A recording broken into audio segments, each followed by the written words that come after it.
out of apartment 5B.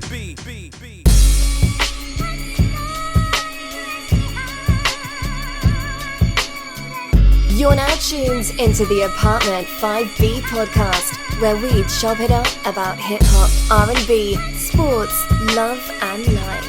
Hosted by Kill.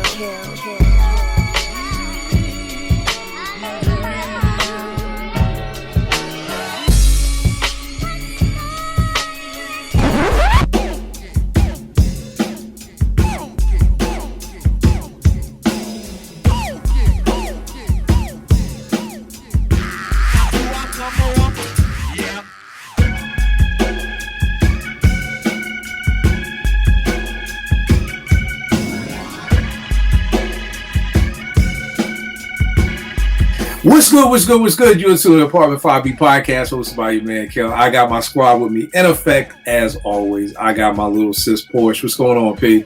Not a whole lot, Kel. So good to be here.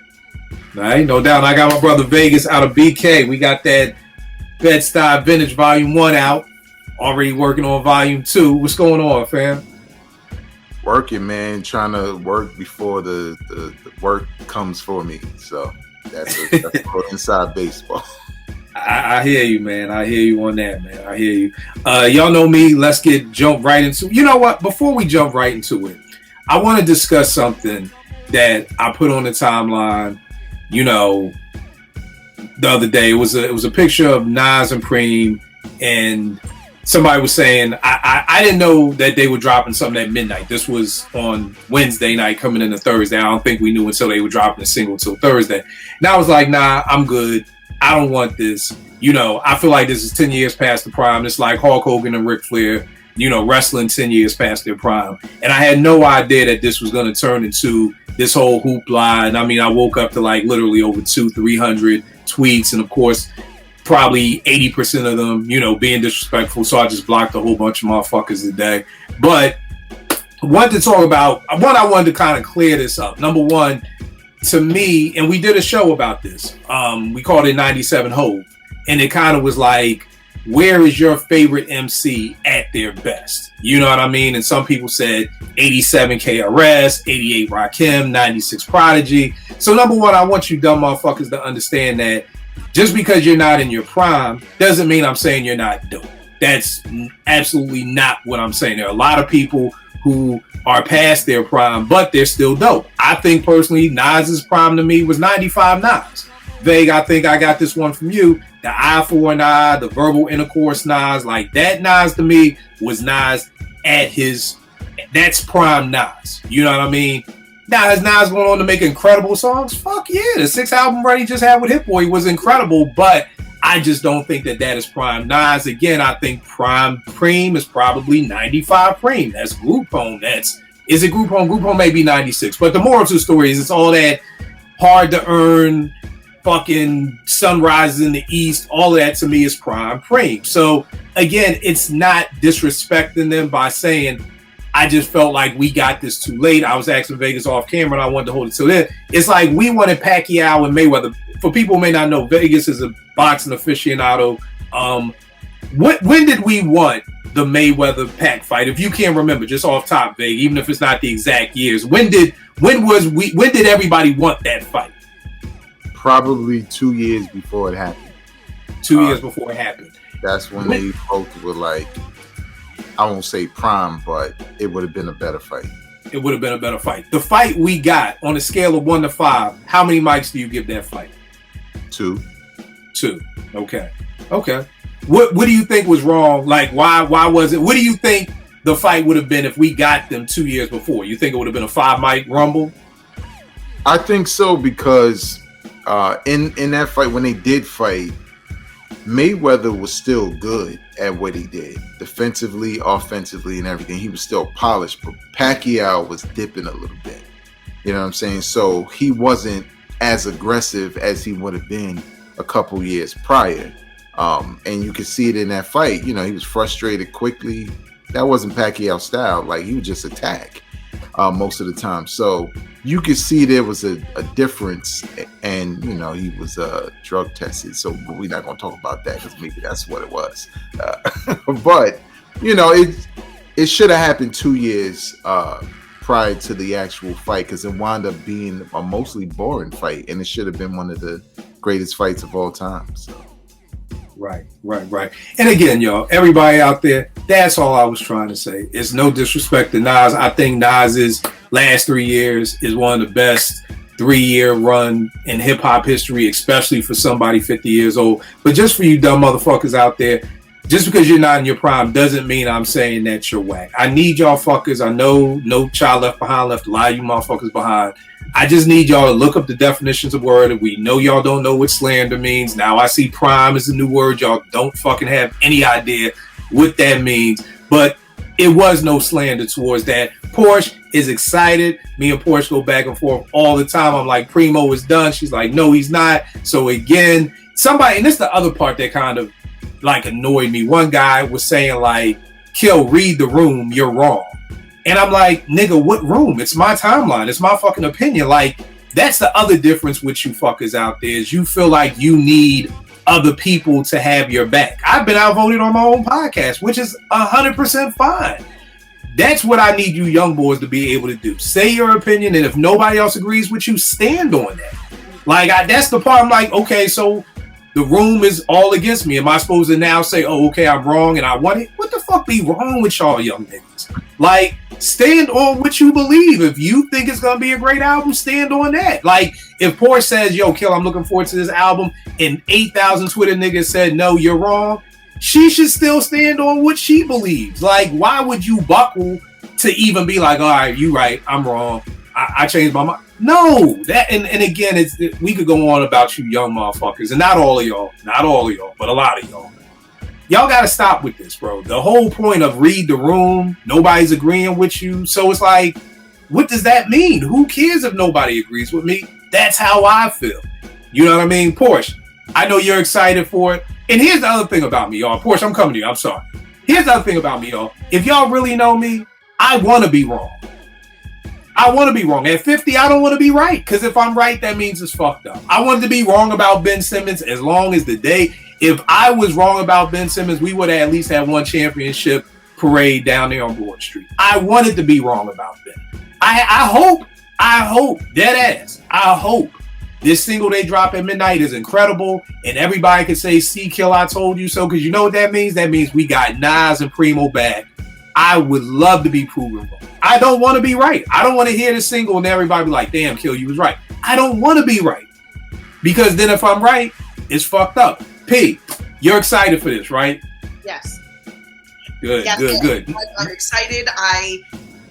I'm not like I've tweeted earlier in the week or last week, I can't remember, but I said, miss me with all of this, like Primo's washed and he's old and we don't want this. Like, miss me with all of that. I'm hype. I'm excited. I don't care if it comes out another year. I'm still going to be excited. I think, Kill, this also goes back to us not always agreeing. We don't always agree. And right. This is one of those situations where I will stand on this hill, and I think I'm outvoted on Apartment 5B. I think all my panel mates all are. Well, you're not outvoted in the Twitter room. I can tell you that. They got your back because they absolutely won. But on this panel, I think a lot of us, the Apartment 5B fam, I think a lot of them are in your camp. I think everyone is sort of like, I wish it had come out, I wanted it to come out 15 years ago, 20 years ago, whatever.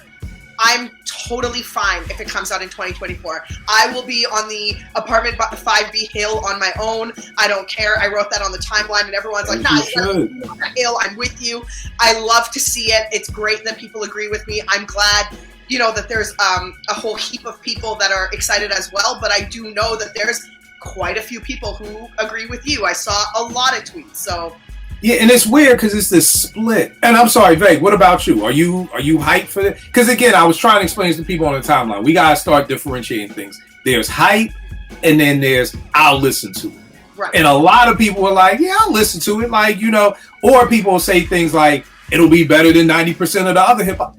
I don't like judging things like, oh, it's 90% better than this. That's like, cafeteria food. Like, well, Popeyes is 90% better than cafeteria. Just, is it good or not? Like, if we don't compare it to what's out, if we just, but Vay, are you hyped for this, or will you just listen to it?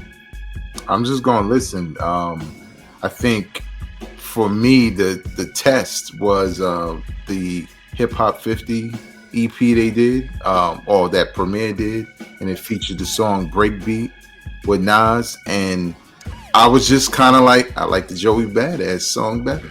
You know, it just didn't, and the beat was what it needed to be, but it just didn't, something wasn't clicking in the way they used to. So obviously, you know, these are two legends, so I definitely am going to give them every chance every time they put something together, but I'm definitely not hyped though. I think the thing for me off that 50 joint is I really thought that, and I think what it is just like, for me, I'm tired of being disappointed. You know what I mean? Number one, you show me a picture of Nas and Primo, and again, I didn't know anything about a single dropping at midnight, is that we're still waiting for this album. You know, from on Scratch Magazine from like 2002 when Nas was talking this, you know, Nas and Premier out. So it's like, it's right up there to me almost with Detox. Like, we've been talking about it. Here's the crazy part. Nas has had Premier's number since 1993, y'all. 1993. The last time they connected was 2001 for Second Childhood. That means it's been 23 years. I want everybody to think about that. Look in your phone, if you're single, not married folk, look in your phone and find a girl in your phone that you ain't called in 23 fucking years. And what do you think about that shorty? Why haven't you called her in 23 years? There has to be a reason you have not reached out to this shorty in 23 years. And I just want to know what the reason is. I remember one time when Life is Good, Nas was like, Preem ain't really make the cut because, you know, I was going through a divorce and all the producers who were in the studio, we were all had been divorced. I'm like, God damn, like Preem you gotta be divorced now to get an invite to the studio now? Nas, like, damn. Like, so again, I'm just inquiring about why that doesn't happen in Vegas. On that song, I really thought it was gonna be crazy because, again, we talk about the competitor, or at least in me, would have been, yo, Nas is on this crazy run with Hit Boy. I need to lace him with something that's undeniable so that when people hear this, they will be like, nigga, fuck Hit Boy, this. And then I hear it and I'm just like, wow, this is it? Like, it was underwhelming. Then I had people tell me today, but yo, you know Primo killed that Wave God beat. And I'm like, you do know he just did the scratches. Yep. You know what I mean? Which kills me because here's another piece that I didn't really realize that was out there. I didn't realize how many people don't like Hit Boy and did not like these 6 albums. There was a lot of people who were like, I mean, if you took the best songs off those 6 albums and made one, if you took the best 12 songs off those 6 albums, that would be a classic. But, you know, the rest of them was just alright. And I'm like, wow. Just alright, you know what I mean? So it's just crazy, and I'm just wondering. I feel like this is the Trackmaster disease again. Like when it was written, came out, nobody liked it because it said produced by the Trackmaster. Because y'all liked Wave Guys when y'all thought Premier did it. Then when you found out Hit Boy did it and Primo just did the scratches, now it's like, oh, okay, cool. You know what I mean? So again, I personally think Hit Boy laced Nas. You know. During these 6 albums, and I have again, we all listen to music different because again, there's somebody out there saying I'm capping and I'm doing all this. I've been called every fuck word you could think of for the past 24 hours because I'm not hyped for this album, so it doesn't speak to me. But I thought Hit Boy kind of really ignited Nas's passion. And one of my people said the best thing. He said, we want Nas over 90 feeling beats, not 90 sounding beats. You know what I mean? Because when I listen to, you know, Magic, I get that feeling of this is 90s. It's a feeling, but it don't sound like it. And I felt like that was just a great statement to make because I feel like that's what we want. Babe, what were you about to say? I was going to say something. Well, I just wanted to talk about what you just said real quick, but that's how I always felt about the 90s aesthetic. If you was going to do it now, like when Joey Badass first came out, I didn't really care for him that much because he was too much like Boot Camp. The beats was too much like Boot Camp, and it just felt like I'll just go listen to Boot Camp. Like I'm one of those people who will listen to my old albums. So I agree with that, but also I think people need to slow down with the album or project thing because just last week Premier produced a song with Snoop. This could be a Premier compilation thing. You know what I'm saying? And now he's doing this with Nas. I mean, I would prefer to hear the Nas and Premier thing, because the Snoop joint was a little underwhelming. You know, the beat was cool, but it just didn't mix well. You know what I'm saying? It just sound like okay. So I'm hoping that's not what this is, and this is leading into an album. But for some reason, I'm like, Hit Boy don't play. Hit Boy was like album, Right. like you know what I'm saying? And we just all went crazy for it. All this old school, here's a single, and then we gotta speculate because neither one of them are really saying anything. But Nas did tease. Right on the joint. Premiere album just might happen. Right, he did tease it, so maybe I just feel like that was like when Game on fucking Higher, when Dre comes in, it's like, watch out for Detox. You know what I mean? Like, it was like, oh shit, Detox coming, and 22 years later, it's like, no Detox in sight. Man. No Detox, no. I'm still waiting though. Yeah, but just wanted to clear that up for everybody. You know, because I was like, God damn, y'all really love Nas and Primo. As you should. Let's jump right into it. Look, went to New York for my 50th, and you know, Nate was like, yo, where we going? And I was super excited for her because it's like her first show on Broadway. I was like, you gotta walk the Brooklyn Bridge, you gotta do this, you gotta do all this New York shit.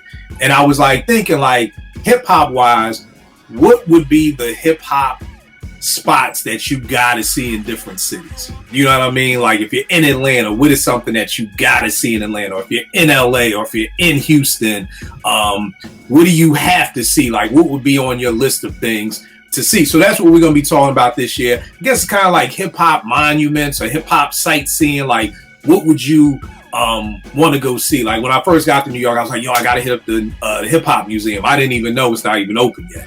You know what I mean? So it was like, okay. Then it was like, okay, well, boom, I want to go to the Transit Museum, because if y'all know me, I love Graph, and to me, Graph and subway trains go hand in hand in that New York Transit Museum. If you're like me and you love Graph and subway trains, you have to see it. It was incredible. So me going to New York was more of like that hip hop thing. So that's what we're going to be chopping up about today. Porsche, where is one of your spots that you think should, number one, be a hip hop monument, that this should not be able to be torn down, that this is like hip hop history? You can't, like Frederick Douglass House here in DC, you can make some adjustments, you can tweak some things, but there are certain things you can't touch because they want to keep it the way it was because it's a historical gem. What are some of the, what's one of yours for you, P? I mean, I don't know if it's still there, but if, let's just pretend for the sake of this conversation that it is. I mean, I don't know, but I have to say the Latin Quarters Club. Wow, that's a great pull. That's at 511 Lexington Avenue. I even pulled up the addresses for all my places. And that is, so Latin Quarters has a pretty big history. So it's like a club that's been around since like was around since 1940, when it went through, you know, some changes over the years and decades. In about 87, I want to say after 85, it kind of became the hip hop hangout. And that's when Paradise Gray, you know, I think Paradise Gray was, and DJ Red Alert were like, actually, DJ Red Alert was on the tables. Paradise Gray was like booking people to come in and perform and all that kind of stuff. So that's when it became like the hip hop hub. And if you know the history of Latin Quarters, like a lot of rappers, a lot of groups like got their stardom from there. You know, they were booked, they performed, and then they sort of kind of made a name for themselves after that. And everyone would go there. There was like a whole thing about these chains and the jewelry and how they had to hide it. And then everyone started wearing the Africa continent, you know, chains with the colors. And it's just a very cool sort of story. I absolutely love the Latin Quarters. I have the book behind me. I was going to say, that's what I was looking for. Can you pull it real quick? It's this one here. So right. This is a total overview with pictures, with, you know, like, it's called an oral account of and pictorial account of the Latin Quarters Club. And this book made me fall in love with the Latin Quarters Club to the point where I wish that I was born in the era where I was old enough to go clubbing when Latin Quarters was still around and kind of popping off and all that kind of stuff. So if you haven't got this, please get it. It's so vital for any hip hop library. But my first monument is Latin Quarters Club, and that should be sort of maintained and never touched ever. But I don't know if it's still there. Right. That's a dope pick, man. And again, P, I can't find my book, but that's an incredible book to read. The pictures in there are incredible. So if you're a hip hop head, definitely cop that to hear more about the LQ. It's funny, I was just in the gym listening to my Best of Public Enemy mix and Don't Believe the Hype came on, and Chuck says, you know, as you dance at the LQ, you know what I mean? So if people ever heard that line, that's what he was talking about, Latin Quarters. The first joint I got up is the infamous Basement in Mount Vernon, New York, Pete Rock's headquarters. I mean, I'll never forget, where's that Pete joint over here? It's Pete.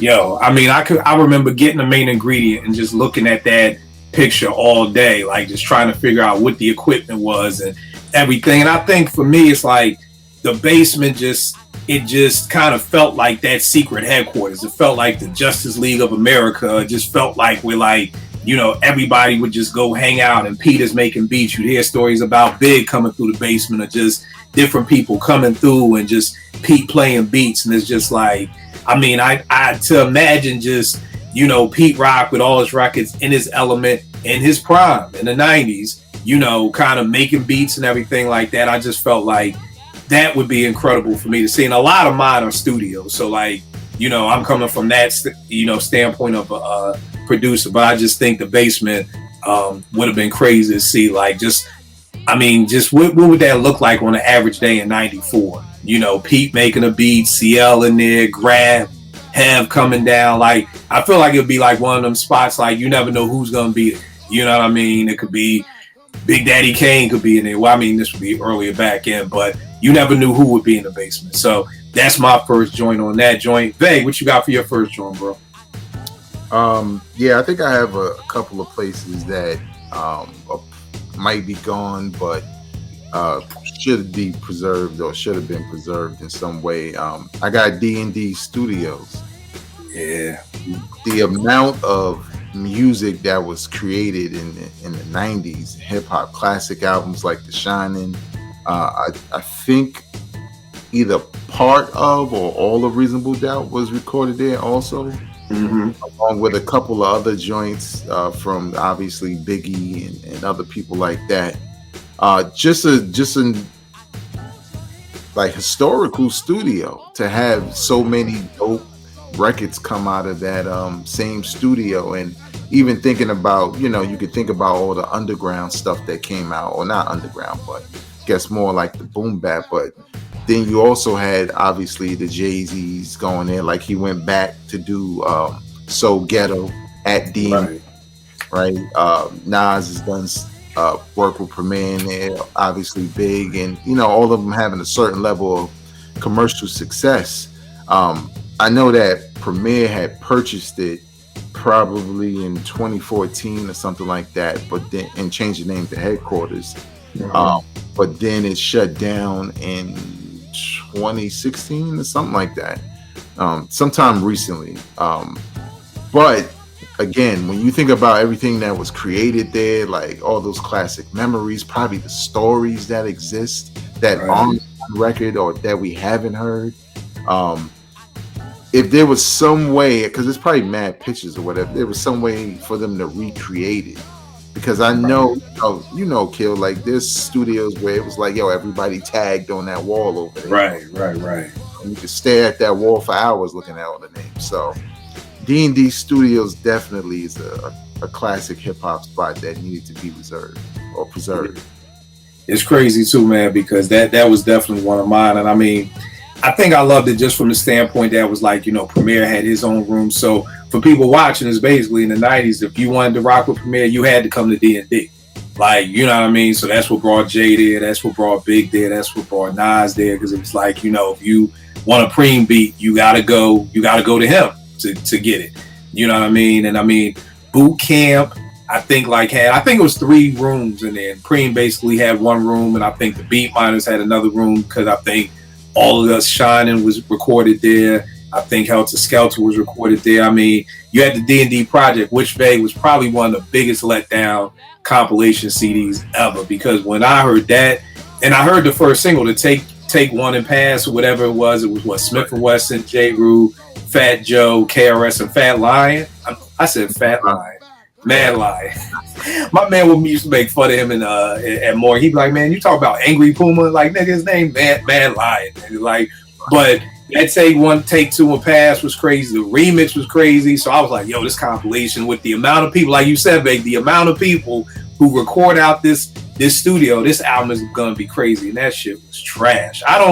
That's one of my hip hop mysteries. What happened with that album? That album was supposed to have like 3 or 4 bangers produced by Preem. Ski used to work out of there. The Beat Minds was supposed to have some stuff on there, and it just turned into something. I don't know what it was, but definitely I agree with you 100% on that. Like, D&D is definitely, and I feel like going back to Premier, I feel like something changed when it kind of went to headquarters. That's one of my like conspiracy theories. Like, once Eddie Sancho stopped mixing Preem stuff, Preem sound started changing. So I don't know what that is, but that's always been something I've kept an eye on. Like, things started sounding different without Eddie Sancho. If people don't know, that was his engineer at D&D. So I always say that too. P, what's another one of yours? Okay, this one I was kind of like battling with myself whether or not I should mention it, but I think that as not as a monument, but as a memorial site, I would like there to be a memorial site on East Flamingo and Koval Lane in Las Vegas where Tupac got shot.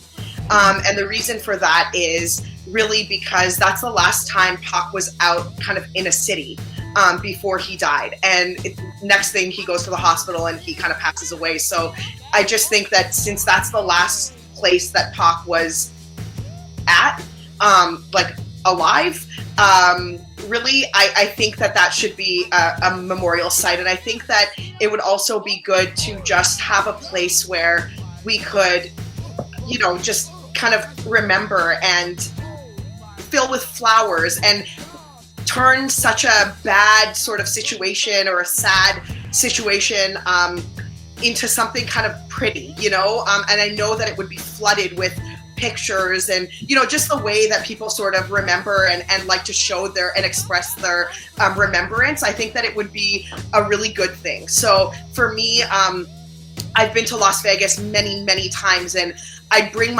try to go every time that I'm there. I'm like, guys, I need to go to East Flamingo and Koval. They're like, the hell is there? Because it's literally like a giant intersection, and it's got like, it's off the strip. And I'm like, but that's where Tupac was like shot at. And they're like, dude, like, you want to go there? And I was like, but it's just, I don't know, like, just to think that Pac was there. I don't know, something about that. I feel like if there was like an official memorial site, I think it would be really nice. So that's one of mine. Nah, that's dope. That's real dope. And it's funny because one of mine, going to Cali, everybody watching, I want no East Coast bias. We're going to different states. Everybody calm down. For me was Nip's The Marathon Store in Crenshaw.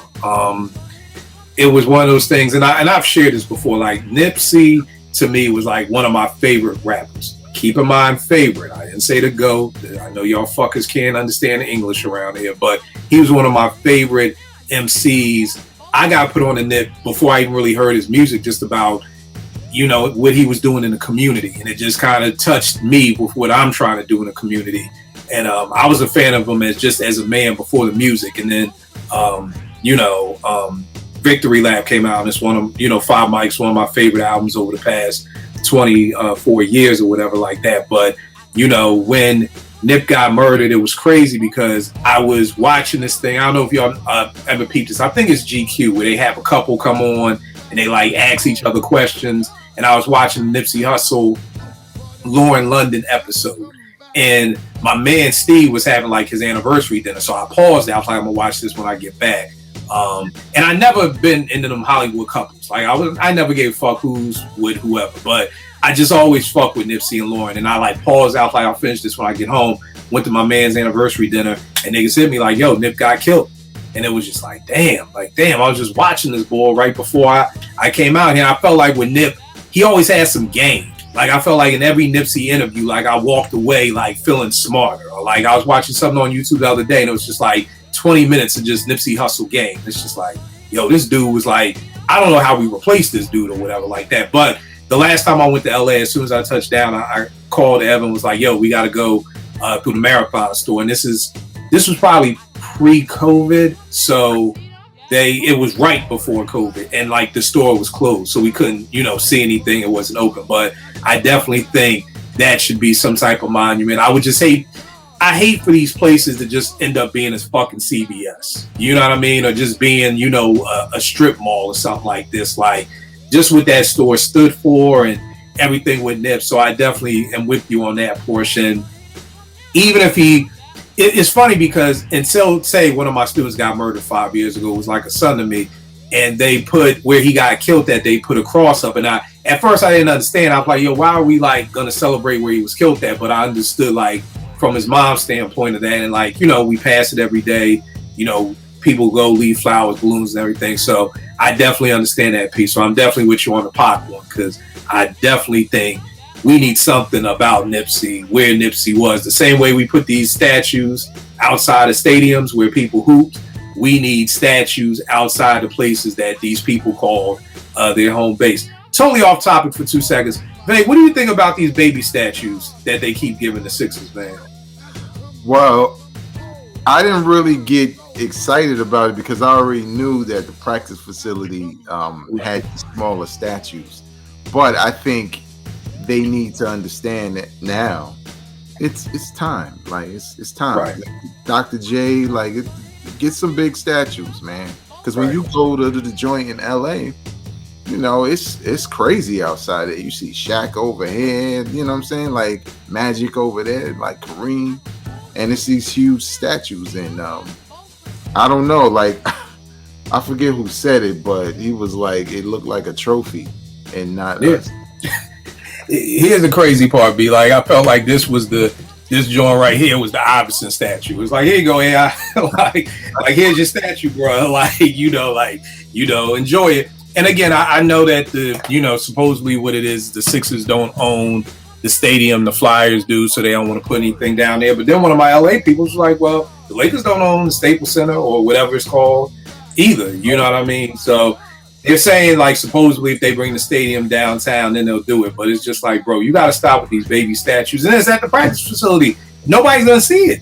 Like, the fans can't go. Like, that's the fun of it. And then on the other flip, it's like, but then mad motherfuckers come. Yo, there is a line to take a picture with the Rocky statue. A line. What? Bro, it's a line. Anytime I drive by the art museum, I've never driven by the art museum before, like, of course, it's getting dark, that there's not a line. And if you go on a Saturday, bro, it's a line. Wow. You know what I mean? To see the Rocky statue, a fictional character, but we got to do better. But we're going to talk about hip-hop statues later, too, and where they should go. Babe, what you got for your next joint? I don't know if it's still around, especially considering what just happened, but the dungeon. It's just the origins of, not only ATL, like hip hop in a lot of ways, but it's legendary for Outkast, for Goody Mob, for Organized Noise and Sound. It's always dope to look at a place where, that's where everything began. That's where the most creativity began, because you don't have anything to lean off of, right? You make a hit or whatever, you got a couple of examples, but y'all just creating shit, you know what I'm saying, in here. And I don't think it gets I don't think they get enough props or notoriety, hip hop fans. And some don't even know about that, right? Like, it's just like Pete's Basements and D&D.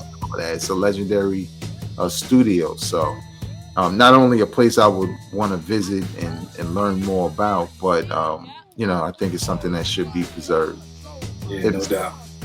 And definitely R.I.P. Rico Wade, amazing talent, amazing producer. we did a salute to the Dungeon family. And that's why I love Apartment 5B, because we always try to give people their flowers before they go on. We did a salute show to just organized noise, not the Outcasts, not the Goody Mob, but to specifically organized noise.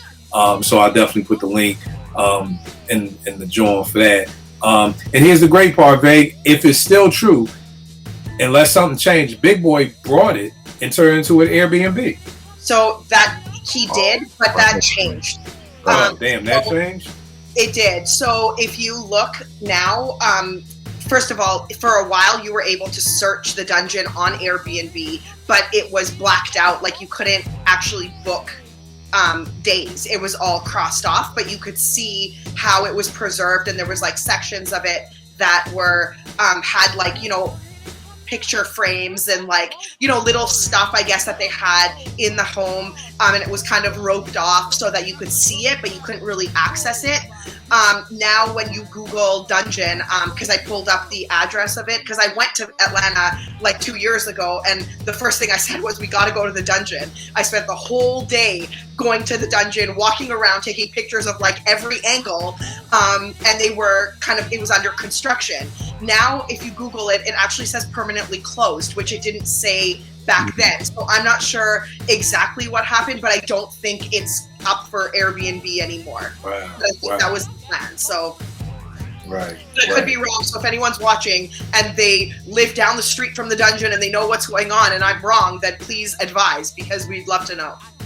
Yeah, that was crazy. I was like, yo, I would love to stay there. Like, that's just dope as hell. You know what I mean? So that's definitely dope.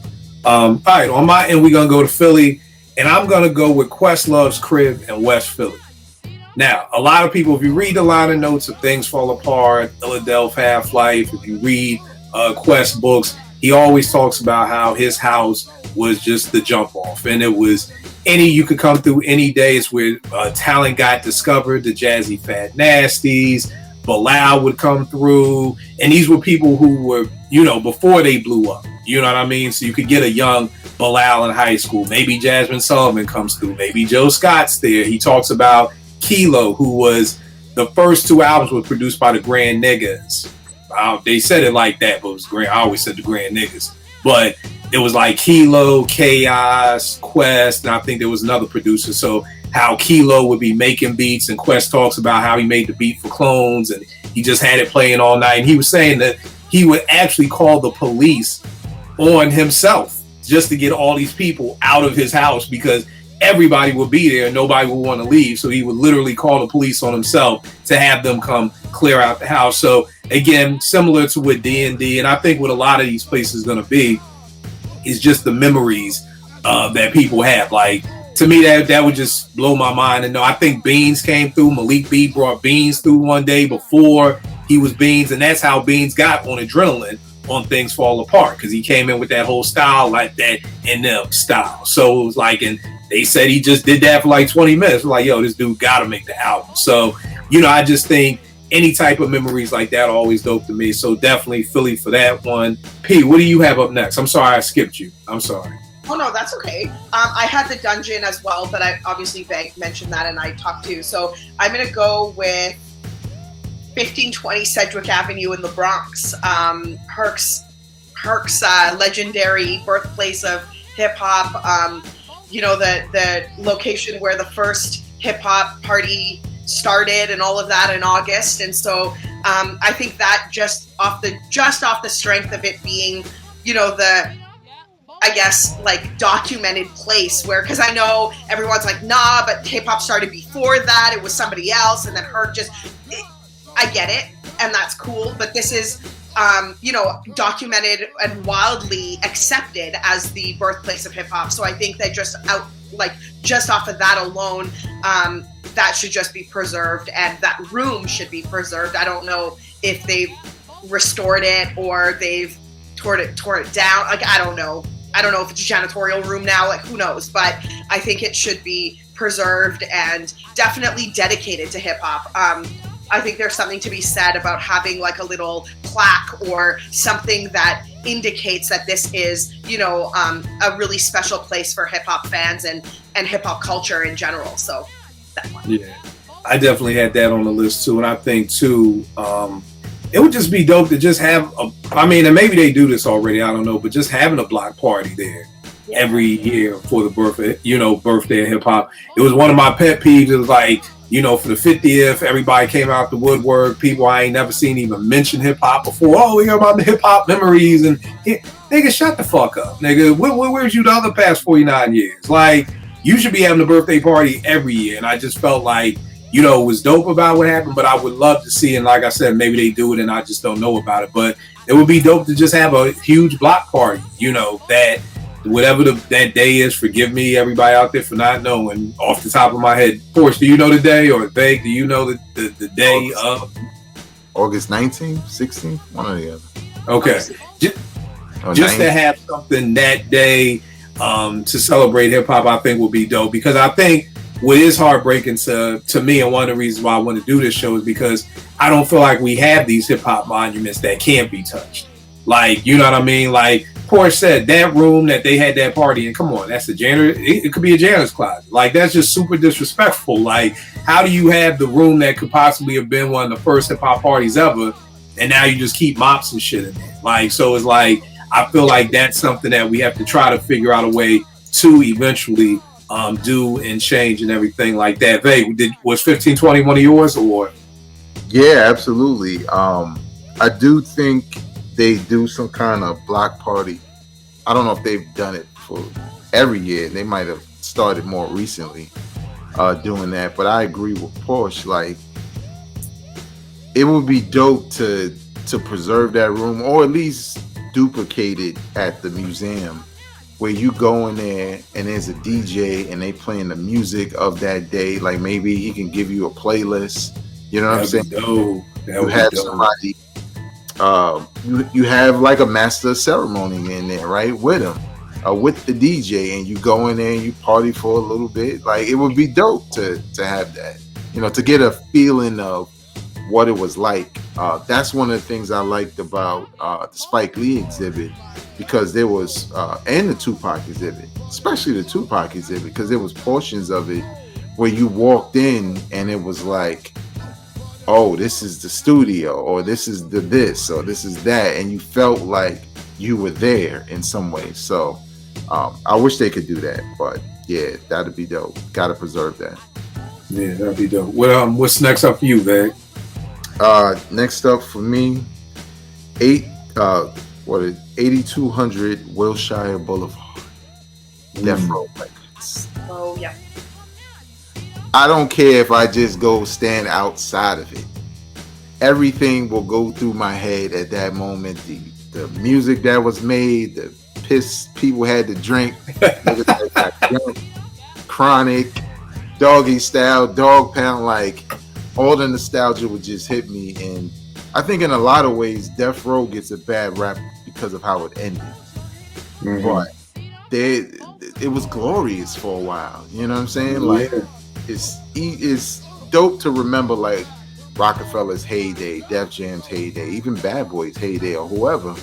But it's kind of like you don't really talk about Death Row's heyday. Like, you know what I'm saying? Like, we talk about the individual albums and those who are still around, like Snoop and Dr. Dre, because, they're tangible and, they went on to have other success. But at that moment in time where they were creating hit after hit, dope soundtracks, like Above the Rim soundtrack, like, there's just so much rich history there with Death Row Records, that it would be just dope to see. And then, you go in there and it's like the red room with the red carpet, and you know what I'm saying, all of that. So I know it's probably been gone, but again, that's another thing that should be recreated. Honestly, we need to work for the Hip Hop Museum, Kel, and just tell them, yo, recreate this. Bro, Kelv just reached out to me this week, and he tagged me and the dude who I guess runs it, and he was saying they're looking for people, to do it, but he didn't give a link or anything, like what to do or what you gotta do to kind of try to be part of that or whatever like that. Too, I need to reach out. I need to stop bullshit and reach out to the people, because they got one here in DC. They do? Yeah, they got a hip hop museum here in DC. I mean, it ain't nothing that's grand like the one that I think they're building in New York, Shit, they definitely got a joint out here. I just be bullshit, man. When I'm in DC, I be having so much shit to do at work. My mind forgets all about it. But yeah. But we definitely do, because they we gotta make sure some hip hop people on this panel who's doing all these things and everything like that. Death Row would be dope. Porsche, what you think about Death Row? Yeah, I had Death Row on my list as well. And I agree with Veg. Like, there is just so much, like, West Coast history in the halls of Death Row Records that I think it's does get overlooked. But I think it is important to kind of remember it.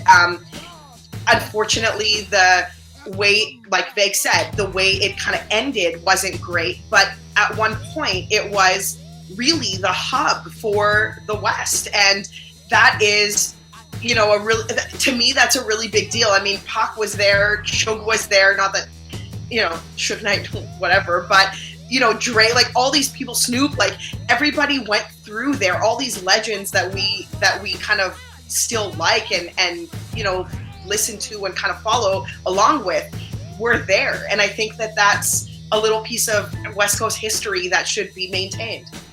Right. Now, I'm with you on that. The next joint I got up, this is going to be, the next joint I got up is, whenever I would come to New York, like as a shorty, I would go to Brooklyn every summer, for the entire summer, from like first to like maybe 8th or 9th grade. And the first thing I would always do, like once 84, 85 hit, would get the subway map. And I would get a highlighter and highlight all like the hip hop places that I knew on it. So like I would highlight, dog, when I saw Farmers Boulevard, nigga, you would have thought I was there. Like I saw Farmers Boulevard, I'm like looking through Queens. I'm like Eddie Murphy on fucking, Coming to America, like just looking through the map. I'm like, Farmers Boulevard, St. Albans, Queens. Like, yo, I would highlight and tell my aunt, like, yo, this is where I want to go. So that's another spinoff of where this show is coming from. Because when I was a little kid, I would be like, yo, can we go to fucking St. Albans, Queens? And my cousins would be like, and what the fuck we gonna do when we get there, nigga? Like, LL is just not gonna be outside on the block. And I'm like, I'm like how Porsche was like, I just want to see it. So for me, I had LL's grandmother crib in St. Albans, Queens. You know what I mean? Because I remember growing up and just being inquisitive, like, yo, why does this nigga don't live with his mom? Like, why he live with his grandmother? You know what I mean? Like, so for me, it would just be like, just seeing Farmers Boulevard. Queens is the one borough I've never been to. I've been everywhere in New York except Queens and Staten Island. Those are the two places I haven't been. So just to go, just to see it. And then I know Kelvin was saying that they actually put up a statue or at least a bust of LL in a park in Queens, which I thought was like really dope, which had me kind of thinking of like hip hop statues and where we want them. And we'll come back to that later. But I just really thought that was dope, like that they saluted him and gave him a statue in Queens. Because I think so much about MCing for people watching is so much about where you're from. You know what I mean? Like that was something that you knew LL was from Queens. You could not listen to any of his albums and not hear Queens and not where, and for any MC for that matter. You know what I mean? Now, maybe not as much now, but I mean, I would think so. I mean, we all know Griselda's from Buffalo. I mean, like, that's something that I think all MCs and hip hoppers wear on their sleeves. So for me, Farmers Boulevard was definitely one of my joints. Pete, what you got up next? Am I frozen for you guys? Nah, you back now. Okay, good. I got 226 St. James Place in Brooklyn, and that's Biggie's childhood home. For me, that's kind of a, it's important. It's Big's home. Like, they talk about it all the time. It's always in documentaries. It's always referred to. So yeah, I think that should be preserved. I'm sure eventually it'll get rebuilt or something, but I think it's still there for now. And I think that I think they just changed the name of the street to Christopher Wallace Way. So, they're doing a good job anyways, but that apartment building. Yeah, it's funny because I just feel like you shouldn't be able to rent that apartment. I agree. Like, I mean, I don't know how we do that, but it just, like, how do you rent Nas's bedroom, like his apartment in Queensbridge? Like, you know what I mean? Like, look, you're right, because I think after a few years going to visit my aunt, I would I'm not taking the steps, right? She lived on the 6th floor, but Nas lived on the 5th floor, right below, right? So Nas and Will lived in the same building. Same building, just different floors. That's why they were so close, because they were already friends. So he was right below him. But I remember when his mother moved, and you just see different people coming out. You're like, hey, what you doing coming out of there? Right.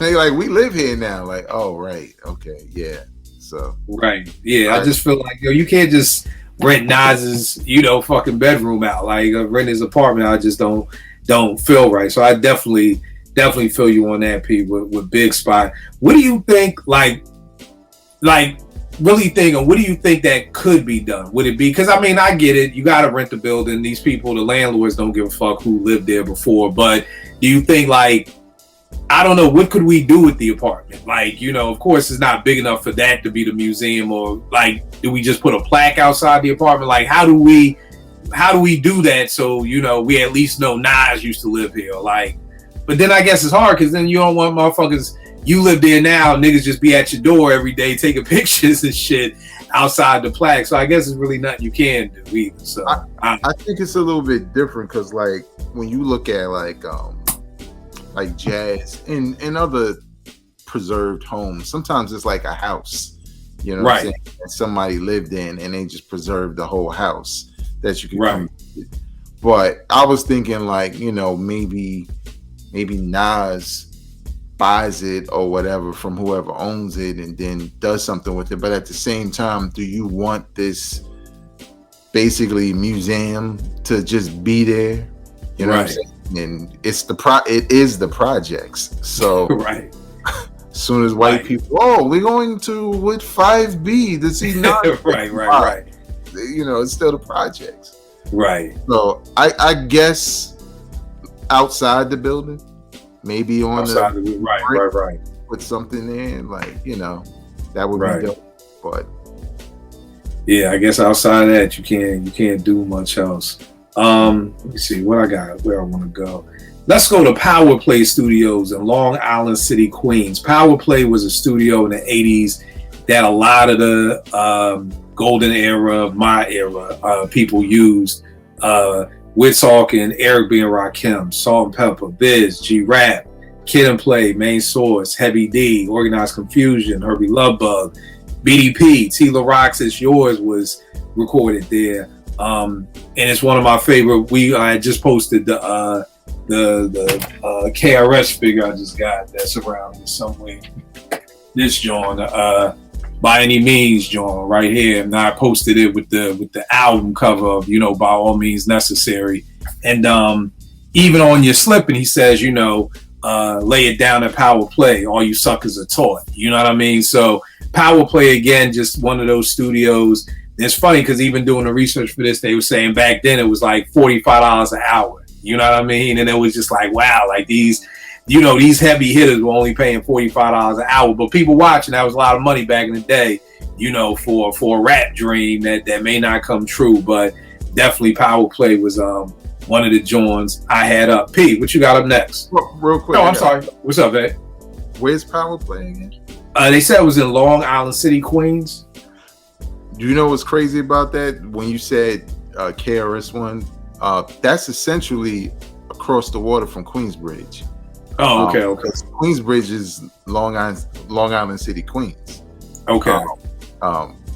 So it's curious that BDP would be like right there, because it's that close. Here's the funny thing, bro. I'll send you the link to this story I saw on it, but it was saying how it was very interesting for these Bronx rappers to be coming to Power Play. Right. You know what I mean? To record. You know what I mean? So, and it was like that. And it was like that. I'll run off this other one too that I had, 112 Studios. That was in Jamaica, Queens. And that was like Paul C's headquarters. For people watching, Paul C, white boy out of Queens, got murdered, but he was like Large Professor's mentor. That's why Large Professor's production company is called, I think it's called Paul C, or I forgot the name of his production company, but it's something as a salute to Paul C. And that was Ultra Magnetic, Organized, Super Lover C and Casanova Rudd, Rakim, a lot of Rakim's third album was recorded there. G-Rap, Nas started popping over there at that studio because that's where Large Professor did a lot of his work at. So they were saying how, you know, even with Ultra Mad coming from the Bronx, like all these Bronx rappers. So it's ironic you said that's right that close, because that was part of the story of, like, you know, it's kind of intriguing to see all these Bronx niggas coming to Queens while they dissing Queens. You know what I mean? So, yeah, definitely a interesting piece. I'll send it to you. Pete, what you got up next? I have 712 Cathedral Street in Baltimore. That is the Baltimore School for the Arts. And that is the school that Tupac attended. And I know many other people attended, and I know many, artists and actresses and actors and musicians and just creatives in general have attended it. But I think for hip hop, like, it is important. That's kind of a really sort of big part of Tupac's story, and coming up in the poetry and into the rapping, and then meeting his manager and the whole Jada storyline, and because she was there too. So I think historically, if we're talking historic places for hip hop, I think the Baltimore School for the Arts is really a big deal for Tupac and his life. So I think that should be preserved. And I think that, I've never been to the Baltimore School of the Arts. I don't know. I'm assuming they would have something there talking about Pac. I think that it sounds to me like, and I would assume that there would be either a plaque or a picture or a class picture or something where Tupac is very visible as you walk through the school. But I think that if it's not there, that it should be, because I think that it's pretty important for hip hop and fans.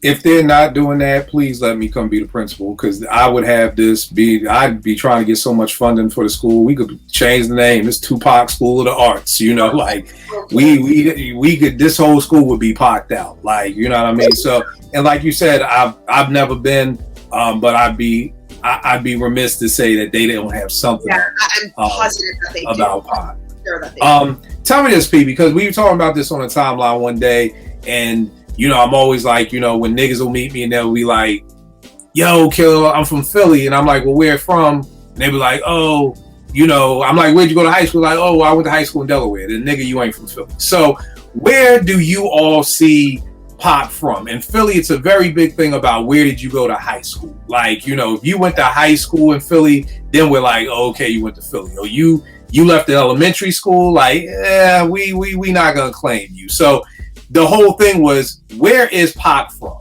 Like, where? Give me, where do you put Pac as for you? And I want to see where Vegas puts it, and if it's the same. So where do you think Pac is from? So for me, Pac is California. Like, he is Cali in general, and it's Los Angeles, it's Oakland, it's all of the.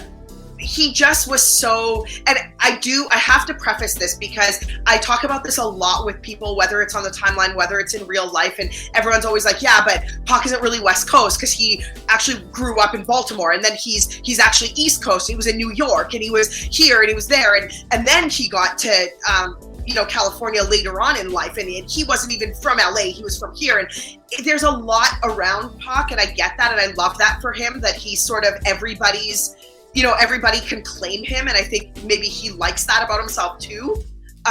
But for me, just because of how hard he repped Cali and how hard he repped the West Coast, and his whole, like, when his career really took off, and he was in the movies and all of that, it was all West Coast to me. It was never like, I personally don't recall at any point hearing Tupac really talk much about being from New York or Baltimore or anything like that, unless he was talking about where he was growing up and how he got to California. There was always this piece of West Coast that he focused on, mostly in the way I saw it. So for me, Pac is West Coast. I always associate him with California. So that's for me. I don't know. But that's where you associate with. But where would you say Pac is from? Again, Cali. Like, okay. I just want to make sure. I say he's from California, and then of course everybody's like, no, but he was from No, I get. I just wanted to make sure that it was both, because some people were like, I associate Google with Brooklyn, but he was from Boston. So I just wanted to make sure that it's both for you. Right. So Veg, for you, I'm sorry, Pete, what were you saying? It's both for me, yeah. Okay. So Veg, what about you? If I ask you, where's Pac from, what do you say? It's tough. I know he is not from Baltimore, because to me he wasn't. Maybe that's the thing. Can y'all take me on a Tupac timeline? Like, he was born in New York, right? Right. Yep. Okay. And then his mother moved to Baltimore? Yeah, where he attended the high school. Yeah. Okay. High school of arts. So like, was middle and elementary in New York? Probably. Or do we know? Probably, okay. And then Baltimore. And then after Baltimore is when he moved to Oakland. Right. Okay. Right. Okay. Yeah, I it's tough to say with him, because like I agree with Porsche, like that's the place he repped the hardest in his music. But then when you looked at his crew, the Outlaws and everybody else, everybody from the East Coast, everybody Jersey and all this other stuff. So even you know, you look at, even though these are movie roles, he was able to play him well enough because he spent enough time in New York, like Above the Rim and Juice. So he was kind of both in a lot of ways, right? He was tight with a lot of East Coast rappers and stuff like that, right? Like that's how you get tight with Biggie and all that, because he still had those ties to New York City, the same way he had ties to Cali. But if I honestly, it's tough to say where Pac is from, because I think Pac is from both, to be honest, right? He has a lot of roots in New York, that I would say he was from New York, because I don't say I'm from Baltimore because I went to school there. You know, I was there for a certain amount of time, probably more than him. But he repped the West Coast so heavy, and the culture so heavy, especially for so long as a grown man, that if somebody said he was from Cali, I'd be like, yeah. You know what I'm saying? Kind of like I think Pac is like the anomaly, because everybody's cool with it. You know what I mean? Like, a lot of times, you know, I was doing something in LA and I said something and somebody kind of checked me like, nah, like that's Oakland, that ain't LA. You know what I mean? Like, you know what I'm saying? Like, cause I would just be like, oh, West Coast, oh, you know, Cali. And they're like, nah, nigga, you can't say it like that. Like, you know, Oakland totally different than LA. And so it's dope that like it's never a beef about, to me at least, where I've seen, where Pac is from. You know, like, people who ain't like, oh, Oakland, oh, that ain't Cali. It's like you said, he's one of the few people who can rep all of California, and there's no beef with that. You know what I'm saying? Which again is a testament to Pac, you know, and just how dope he was. Can I ask a question? Sure. It's kind of like sometimes when I get into conversations, not on Twitter, like in real life, about this exact topic, a lot of people ask me, where is Kobe from? Where would you say Kobe is from? Kobe's from Lower Merion, Pennsylvania. He is not from Philadelphia. Right. So and every time people are like, well, if you tell someone from Philly that Kobe's from Philly, they're going to say nah. But then everybody else is like, nah, it's Philly. And then he grew up or went to school in Europe or spent some time in Europe, right? So yeah, he spent most of his childhood in Europe and then came and moved to Lower Merion. So I think for people outside of Philly, they've heard the stories of him hooping at Temple and everything like that, which Kobe did. He would come down to the city and hoop against, you know, John Chaney's teams at Temple and everything like that. So I think if you're not from Philly, you'll probably recognize him as Kobe's from Philly. But for Philadelphians, we're like, nah, nigga, that he's from Lower Merion. It's just a testament of how great you are, like one of the GOAT basketball players ever. We're like, nah, nigga, he ain't from Philly. You know what I mean? Same way with niggas in DC. Maybe people from outside of DC, they say, oh, Steve Francis, he's from DC. Nah, nigga, he's from Tacoma Park. Like, ask a DC person that, they're not claiming Steve Francis. They're not claiming Kevin Durant. Like, nah, he from Sea Pleasant. But if you're not from out here, oh, they're just from the DMV. And let me explain something from you, from working in the hoods of DC for 24 years. Nah, nigga, DC is not claiming you if you aren't from DC. There are parts of DC where you literally are standing on that side and you in Maryland, nigga, you from Maryland. Like, I know it's only a block over, but nah. So again, it makes sense because if you're not from it, you're not gonna know Lower Merion. You know, it's just he's from Philly or whatever like that. So if you talk to anybody who's not from Philly, they probably say Gobi's from Philly because it's easier because you may not know Lower Merion. You know what I mean? So, but if you know Lower Merion ain't fucking Philadelphia. So, what you gonna say, babe? Yeah, no, I think you're right because initially I thought he was from Philly because my homeboy was the point guard on the high school team. So they were cool. I met Kobe when he was young or whatever, and I thought he was from Philly. And I didn't even know like it's like LeBron, like, oh wait, you're not from Cleveland, you're from Akron. Right. You know? I didn't know that. Or even like the Locks, right? Yeah. The Locks are from Yonkers. That's not a borough. Right. They just nice enough to be accepted as honorary, like Mad Rapper said. They even have the same mayor. Like, right. Not New York City. So yeah, I just wanted to make one quick point about that because you're right, Kill. It happens a lot, especially when you're from a certain place. And especially when it comes to people like claiming where people are from, because there's a couple of people who were like born in Brooklyn, but they kind of grew up elsewhere, like Styles P, right? Right. When I first heard that, I was like, that's why that I don't give a fuck shit sounds so familiar to me because he's a displaced Brooklynite in a lot of ways. But I think in some ways, people want to claim people because it's, you know, especially if like when I saw somebody talking about like, oh, Tupac's from Baltimore, I was like, nah, he was already established when he got there. Like, you know what I'm saying? You're just a ways from home, but he made LA or Cali a new home. But I would never say I'm from Jersey now because I spent probably the same amount of years in Jersey as I have growing up in New York. It's like, no, my formidable years were in Brooklyn. Everything I do, the way I talk, I've never adopted anything else from anywhere else. Right.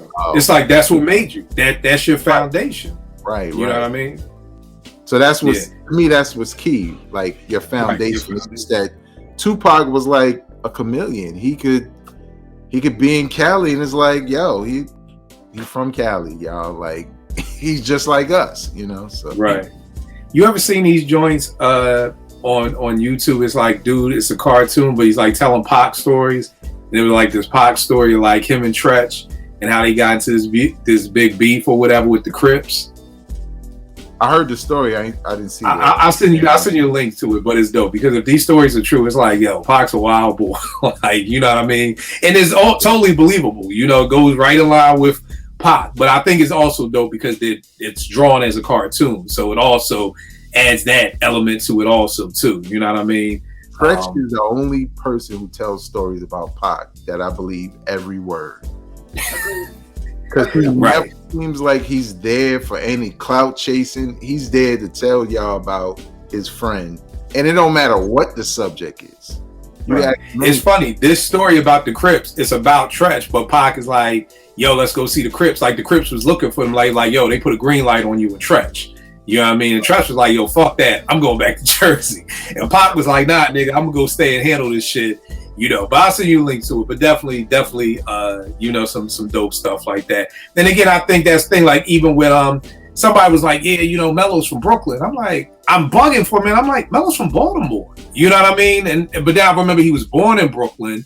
But when I heard about Melo, it was like, yo, this dude out of Baltimore. You know what I mean? So I think it always goes back a lot to that, you know, even with Crooklyn Dodgers, when it starts off with Michael Jordan, like I was born in Brooklyn. I'm like, but Jordan, you're not from Brooklyn. Like, you know what I mean? So right. He was there for like I think Michael Jordan's family moved. He's like a baby almost.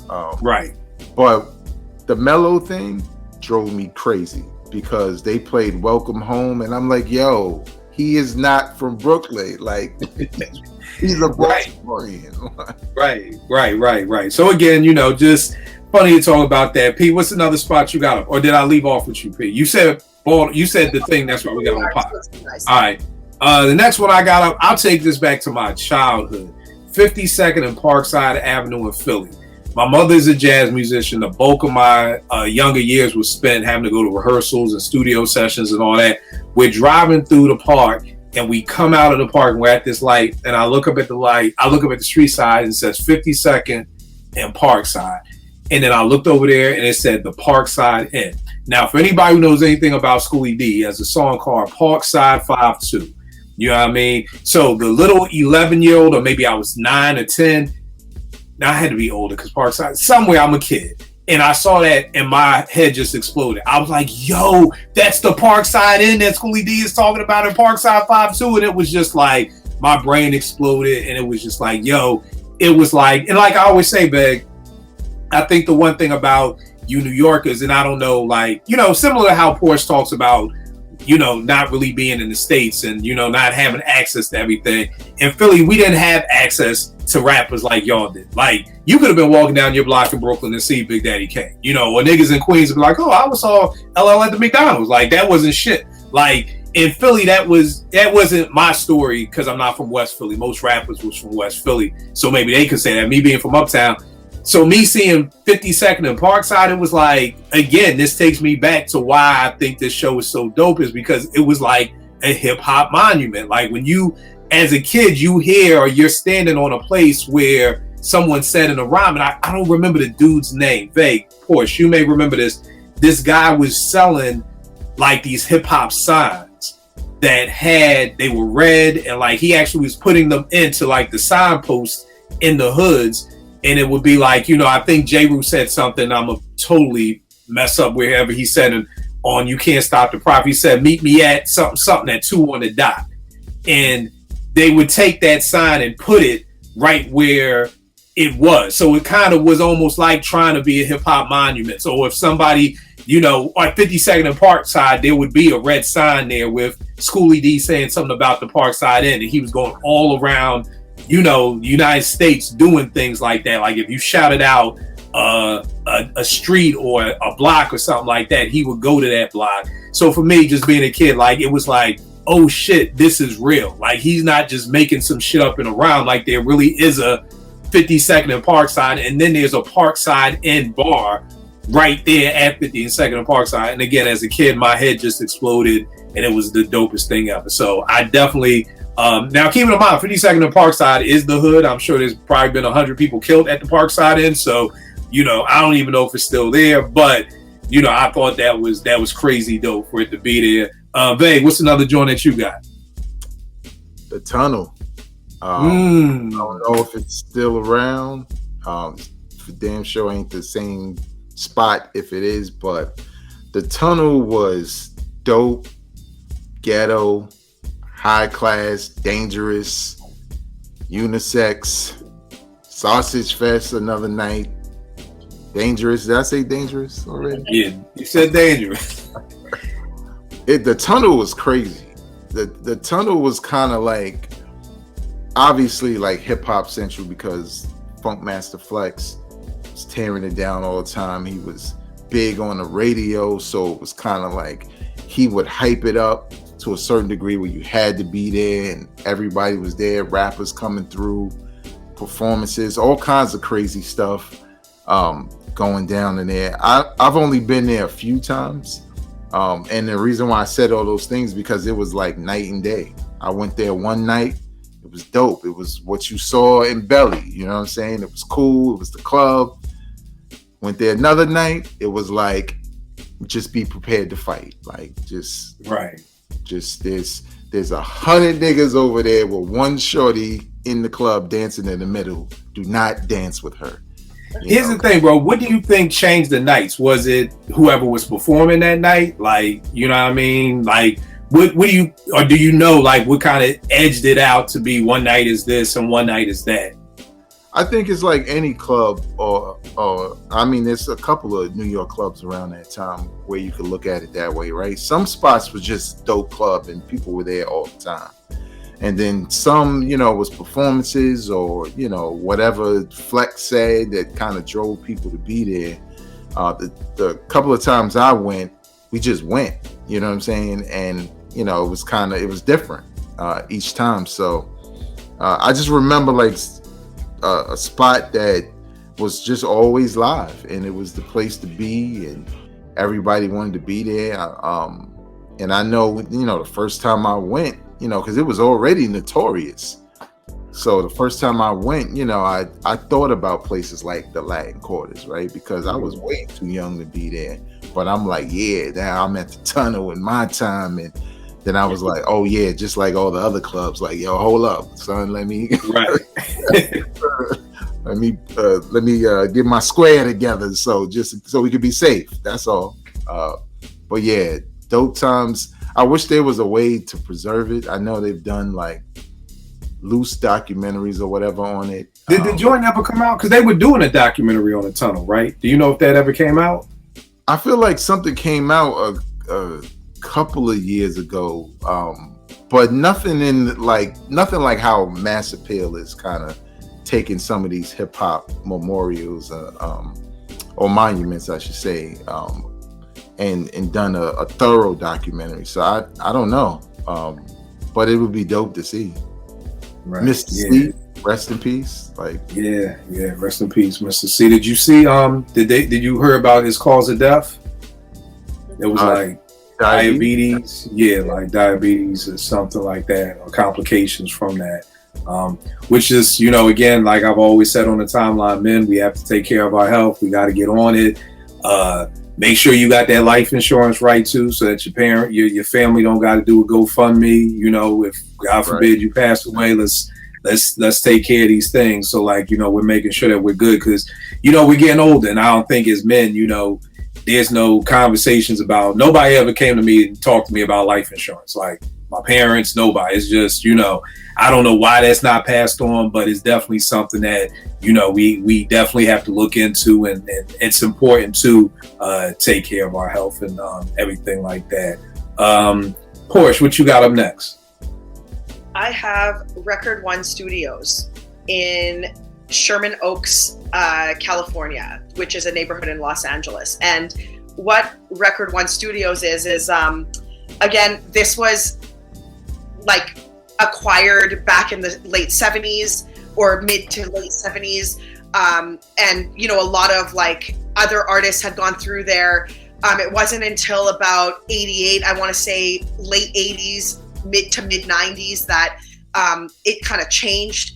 And Quincy Jones recorded out of there, all of that kind of stuff. And then it wasn't until 1997 that Dr. Dre became sort of like a big key component of Record One Studios, and a lot of hip hop artists and a lot of really dope songs were recorded in Record One Studios. So for me, that one's sort of a kind of a special thing.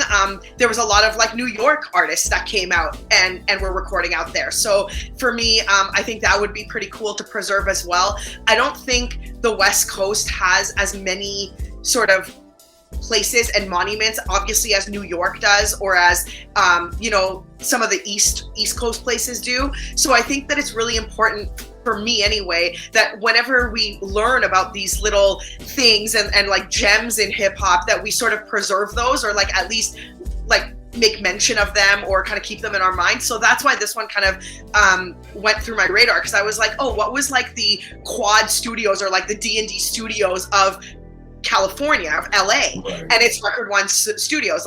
Busta Rhymes recorded out of there, Mary J. Blige recorded out of there, Quincy was out of there, Dr. Dre, Game, all the West Coast guys were out of there, and so it's an important one for hip hop history. So I had to mention it.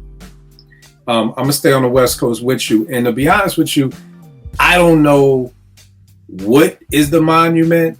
I just was thinking about Compton. You know what I mean?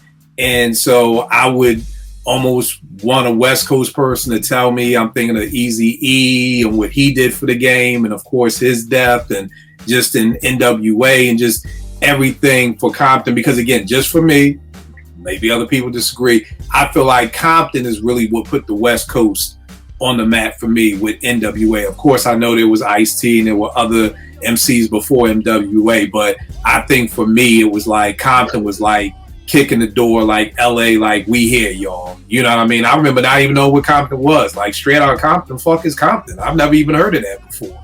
So I don't know how we do it and just how many MCs from Kendrick to just game all the MCs that have come out of Compton. So I would almost leave it up to a West Coast person to tell me like, yo, it should be this high school because everybody went here, or it should be this downtown thing. But I just feel like we need something in Compton to kind of like memorialize all the dopeness that has come out of, you know, the West Coast. And I'm sure there's going to be an LA person listening to this like, yo, fuck Compton. What about Long Beach? Okay, cool. We can have a Long Beach one too. I don't want no gang wars. You know, we can have them everywhere. You know, baby, there's every section. Again, I don't know because I don't remember NWA really even name dropping any place in Compton. You know, I know the swap meets. I know I'm always hearing about race something. Not God, what does Kendrick say a lot? I can't remember it, but I don't remember them name dropping too many places for me to be able to say this needs to be that. But I just believe something from Compton needs to be memorialized, and you know what that looks like, I'm not sure, but definitely something like that needs to happen. Babe, what about you? What you got? I don't have any more. Oh, okay. I got a couple more. P, I know you don't follow the rules, so I know you got. I don't have any more either. I'm done. Oh, you boys a minute there. Okay, cool. I had a couple more. One, I want to go to ATL and I want to go to the Trap Museum because I don't really understand enough about trap music. Like, I feel like this is like one of those, I tell people all the time, when it comes to down south and once you start getting to the Midwest, there's a lot of holes in my hip hop game. So trap music, you know, I want to learn more about it. Like, I'm an open book to learn about it. I know this is Jeezy, this is Gucci, this is all of that. I really don't even know, and maybe you two can help me understand a little bit better. What exactly is trap music? Well, don't forget this T.I. also. T.I., right, exactly. His museum, and don't go yet. I think somebody got shot in that joint the other. Okay, I will take my time and going down there. It's real, like right. I don't know what the definition is exactly. I know based off of the music, you know, because you could just start with trapping and trap house, and you know, it's just basically the same as crack house before it. But it's sort of like it's almost like that music is the soundtrack to it. So there's a specific sound to the beats, right? 2 Chainz kind of makes some of that music also. And honestly, it's really no different from a bunch of rappers talking about crack in the 90s. You know what I'm saying? Or being drug dealers or whatever. It's just the South version. So it just comes with different styles. So whereas our style might have been more boom bap mixed with those lyrics, with those hardcore lyrics. For them, it's, you know, the sound is trap and it's trap music or whatever. And honestly, when it first started, I was into it, specifically T.I., because, you know, T.I. could rap, you know what I'm saying? And it came along with this specific sound, but he kind of blended it in a way where he wasn't strictly that, whereas Jeezy and especially Gucci felt like, no, this is like you in the heart of Atlanta and this is the sound. Right. But I wouldn't mind going either, because if it's anything like any other these hip hop exhibits I've been to recently, man, the information is rich. Right. You will walk out like learning something and probably becoming a fan of it instantly. Right. Yeah, so I definitely want to hit that up. Back in Philly, I had a Touch of Jazz Studios, which is Jazzy Jeff's studio, the whole Touch of Jazz, Dre, Vidal, that whole crew. We're talking about Jill Scott's first album, Music's first album, Flowetry, Glenn Lewis, Will Smith did Willennium there, some other shit there. But just the richness of just being in Philly, just seeing all that stuff. What else do I have in New York? I got Electric Lady Studios down in the Village. This was Jimi Hendrix's studio that he brought back in the 60s. Stevie Wonder's made Music on My Mind, Talking Book here. Chic's La Freak was recorded there, and of course became much more popular in the 2000s when D'Angelo recorded Voodoo. Badu had Mama's Gun. The Roots had Things Fall Apart. Combs like Waters for Chocolate. Bilal's Firstborn Second Again. Similar to a lot of other studios who were naming, where you could just pop in and you have no idea, who could be in the session. The Roots had this room, D'Angelo had that room, Common had the room over there. So just for all those, that's why, D's Voodoo, Things Fall Apart, Com, and Mama's Gun kind of were all recorded, kind of going all at the same time. And then I think, the only one I have left is, I have two. I got Baseline Studios, which of course was Rockefeller's home studio. So basically the bulk of everything that we got from Jay, probably, would you say from the Blueprint on? Or I don't know if they were in Baseline prior to Blueprint, but I do know, like, at least from Blueprint. Yeah, like from Blueprint on, all that Jay stuff, all that Cam stuff, all the Bean stuff, anything coming out of Rockefeller was being recorded at Baseline. Two clubs in New York three that I used to want to go to as a shorty. Portia named the LQ. You had Union Square that I always wanted to go to because Jazzy Jeff from Fresh Prince's first album, Rock the House, they had a joint live at Union Square, so I always wanted to go there. I always wanted to go to the Rooftop. You know what I mean? And I always wanted to go to the Disco Fever. If you ever seen Crush Groove, that was the joint they had up in the Bronx where New Edition was performing and everything like that. But again, I was too young to go. The last one I have, and I don't even know if this is the real name, the Dog Hilly, which was like the boot camp clip. If you listen to Smith & Wesson's session at the Dog Hilly, I heard it was like somebody's crib, maybe Still's crib or somebody's crib, and it was just like their mom was cool and everybody could come through and just chill or whatever. So again, for that, I would love that. Now, I know I didn't bring this up, so this is just off the top if you guys could think about it. We talked about LL having a statue out in Queens. We talked about the disrespect with these little baby statues they giving to all the Sixers players. Who are 2 or 3 MCs that you would want to see a statue of, and where would you want them put?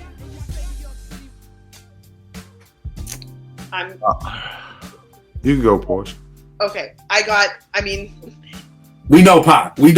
It's just where. Yeah, so it's going to be Big, Pac, and Nas, like, for me. Okay. And that's not my top 3, just so everyone knows. I'm just saying Pac, Nas, and Big.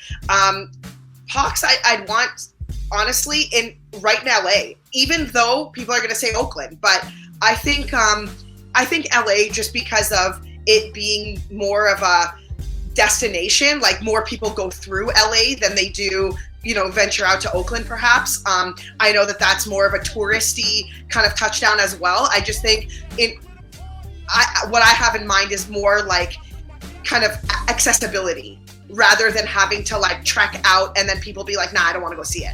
I want the most people to see it. And I know LA and LAX has the most traffic come through it. So that's where I'd want Pac's statue.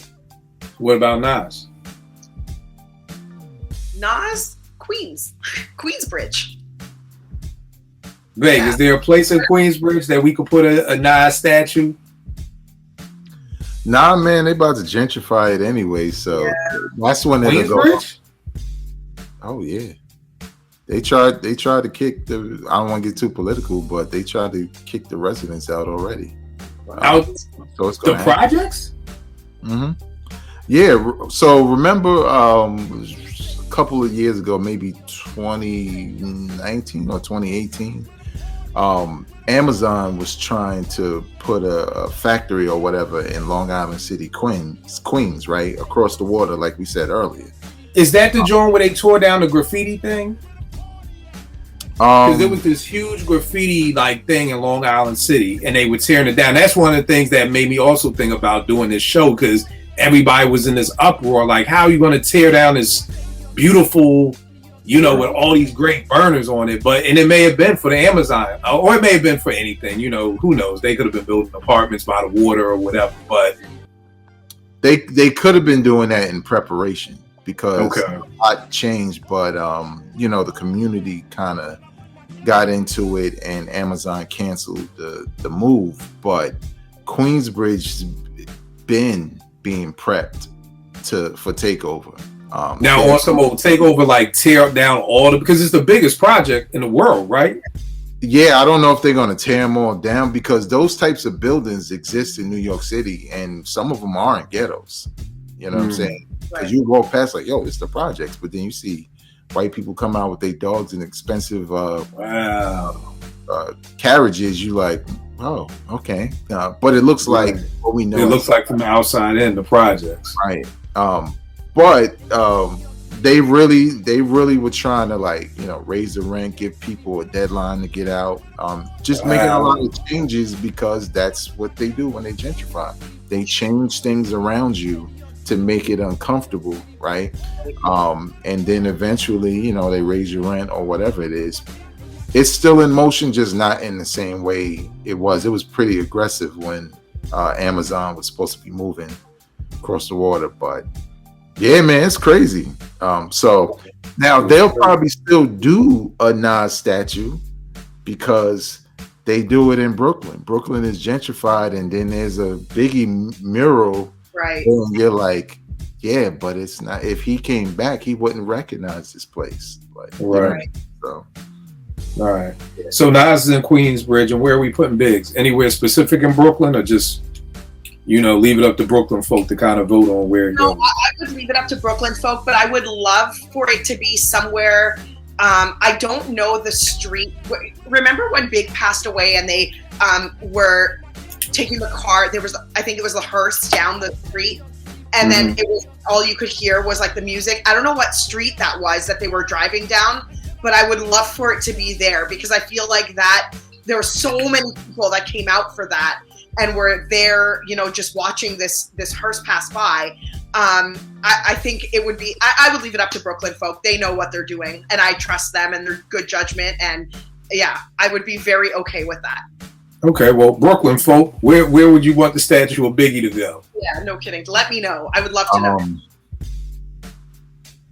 I don't know, man. Like, is downtown Brooklyn not where Big would?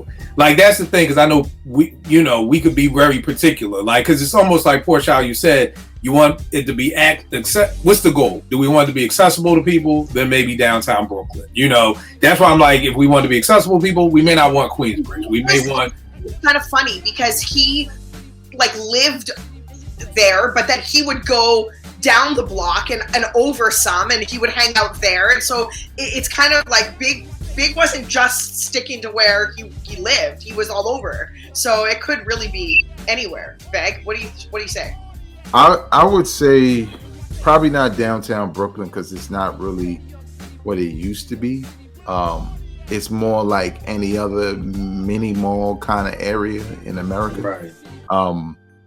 But if you did, you could put it where what used to be called the Ivory Square Mall is, right? That would be a nice spot. But the other spot I was thinking about that would be accessible to anybody, especially tourists, would be somewhere near the Barclays Center, because that would be dope too. Celebrate Biggie big time with the jerseys and Biggie night and all of that. So, you know, you walk out there and you see a Biggie statue before you go in to watch the Brooklyn Nets or whatever. It'd be dope. It'd feel like, you know, you're in Brooklyn, especially the way I think a big joint like this would be crazy. This would be the perfect statue. Like, I really think the dude Scartosia could do these joints, because you see this walking up to the Barclays Center, like, yo, this would be crazy, bro. Like, you got all that stuff going on, man. Like, this would just be a crazy statue, and that would be a dope person to design it too. Yeah, that's a dope pull. I like the Barclays because, like you said, they definitely people going to be there. You got the Dave and Buster's and everything across the street. So it's already a destination. Already people want to go there. So you kind of achieve the goal of accessibility, which is my goal. Right. I don't want these things hidden. I want them to, you know, people to enjoy it. So yes, accessibility. And that would be dope because I could see, fuck Rocky, I could see people lining up to take a picture with the big statue. You know what I mean? So yeah, that's a good call, Veg. That'd be dope. Now, what about Nas? Well, I don't know how good you know Queens, but where do you think that would be a dope spot in Queens for Nas? I agree. In some ways, it would have to be Queensbridge. maybe right as soon as you. Not most people. Well, I won't say most people. Just because of how I entered Queensbridge, I didn't go over Queensbridge to get to Queensbridge. But I would say, you know, okay, well, take the Queensbridge and boom, you know, Nas is there, you know, welcome to Queensbridge type thing. I don't know what's at the end of Queensbridge because it's probably been 30 years since I went across that bridge, which is so crazy. Every time I say, I was like, I've never been on Queensbridge. Wow, yeah, that's crazy. Right. Big. Vay, who are the three people you'd want? So the Biggie joint was obviously one of mine. Run DMC need a statue in Hollis. Yeah. Love it. They Run DMC need a statue in Hollis because I know Run is like, yo, I'm good. I'm in the tub with my BlackBerry typing all in and you know, I don't want to do too much, but at the same time, yo, Run DMC, people don't understand how large they were. Like, superstars in the same way as you want to say Kanye or Drake or whoever you could come up with. Run DMC was that already back then when many other rappers weren't. You know what I'm saying? Now you got a ton of those, but back then it was like Rakim ain't Run DMC. Like, you know what I'm saying? It was just never that large. So they need a statue somewhere in Hollis. I don't know what the best destination, but again, to Portia's point, you know, just somewhere accessible where when you arrive, you know, maybe you see Welcome to Hollis and, you know, like, oh, there's the Run DMC statue, you know, and you know you're there. So it'd be so dope. Right. And mine is my bad, babe. Finish up. I had one more. You know who I think Scarface needs a statue. That'd be dope. You know what I'm saying? Like, that'd be dope. Scarface needs a statue because he represents Texas hip hop in a way that people don't even think about Texas hip hop like that. Like, but when you really think about it, it's like, who's putting so much work on so many levels with the group, solo.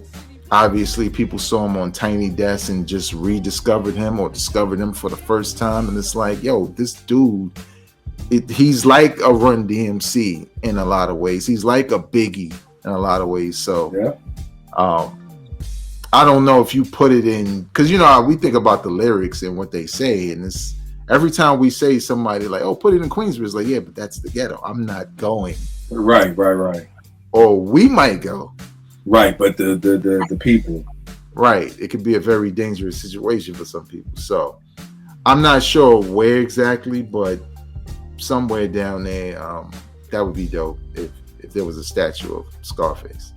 That'd be dope. The three I had off mine, Rakim, Big, and Nas. You know what I mean?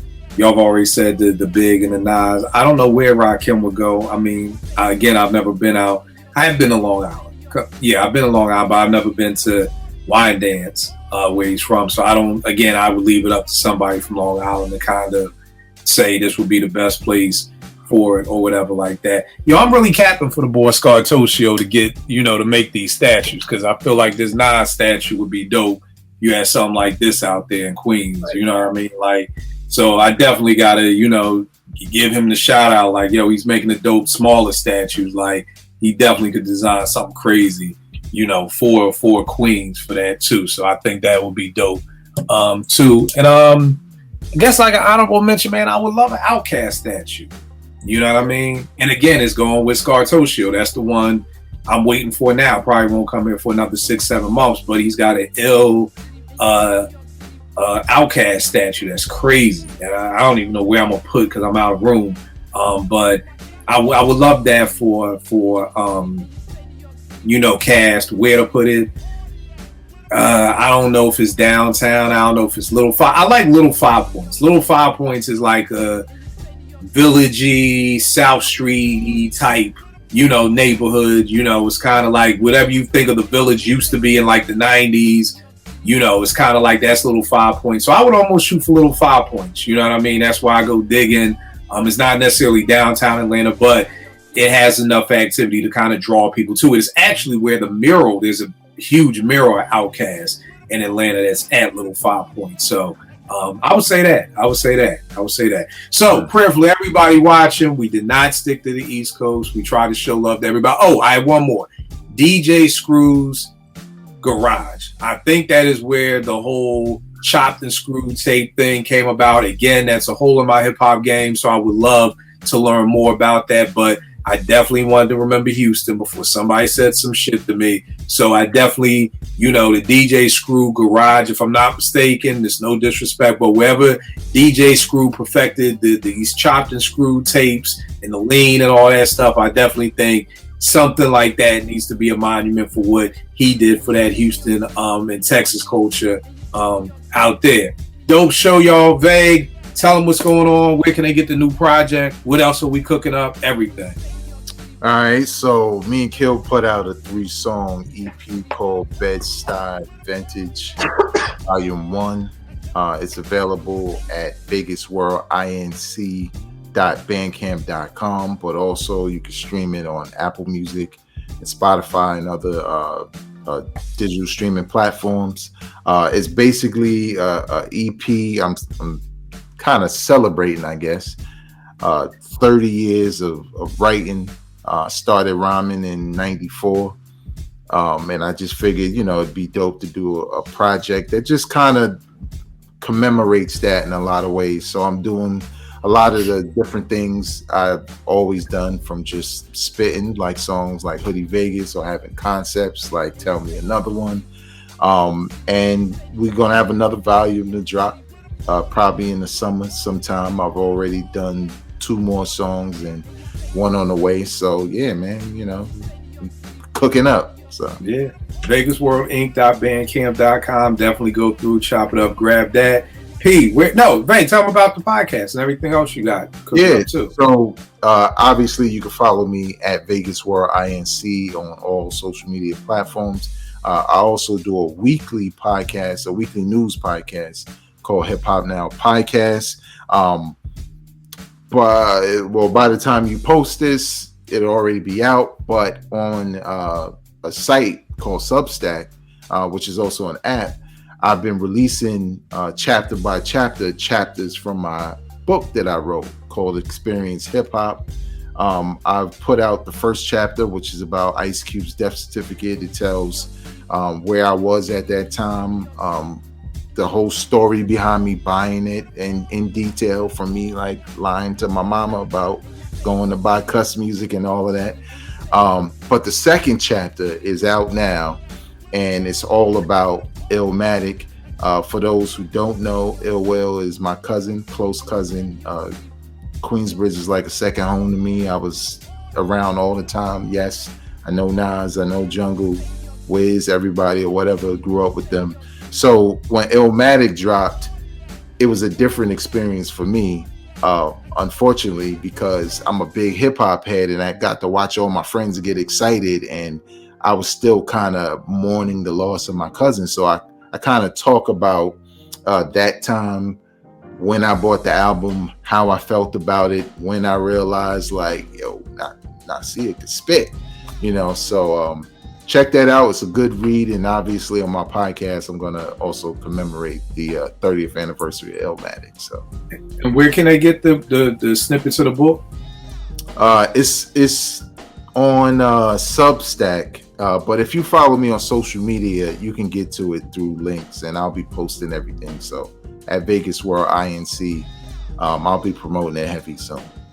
Now, are you going to drop the book as a whole, or you're just going to keep putting out the chapters, or have you thought that far out? Right now, I'm just testing it.